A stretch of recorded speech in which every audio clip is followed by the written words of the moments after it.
Hello and welcome to my channel. आज के আমি তোমাদের সাথে শেয়ার করতে চলেছি চিংড়ি ভাপা। তো তোমরা দেখতেই পাচ্ছ আমি চিংড়ি মাছগুলোকে নুন আর হলুদ মাখিয়ে রেখে দিয়েছি। এবার একটা কড়াইতে তেল দিয়ে চিংড়ি মাছগুলো একে একে সব দিয়ে দিলাম।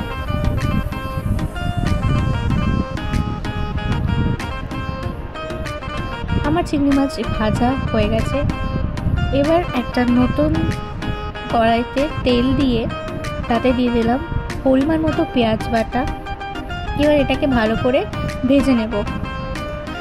আমার পেঁয়াজ বাটাটা ভালোই বেশ ভাজা হয়ে গেছে। এবার এতে অ্যাড করলাম অল্প পরিমাণ রসুন বাটা ও অল্প একটু নুন ও হলুদ গুঁড়ো। এবার এটাকে ভালো করে মিক্স করে নিচ্ছি। এবার আগে থেকে বেটে রাখা সর্ষে পোস্ত ও কাঁচা লঙ্কা বাটা দিয়ে দিলাম।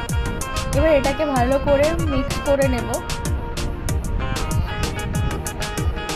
এরপর অ্যাড করব অল্প পরিমাণ জল।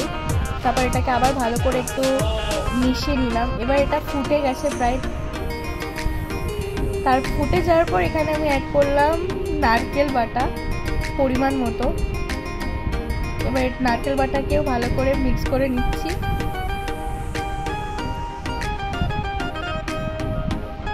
মশলাটা ফুটে গেলে এতে আমি দিয়ে দিলাম অল্প পরিমাণ চিনি এবং এটাকে ভালো করে আবার একইভাবে মিশিয়ে নিলাম এবং তারপর কটা লঙ্কা দিয়ে দিলাম ফাটিয়ে।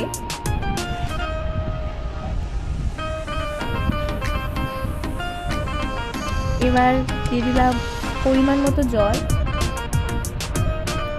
আবার একইভাবে মিশিয়ে নিলাম ভালো করে। এবার চিংড়ি মাছগুলো এক একে সব দিয়ে দিলাম। এবার ভালো করে মিশিয়ে 5 মিনিট মতো কম আঁচে মাছগুলোকে ঢেকে রাখবো।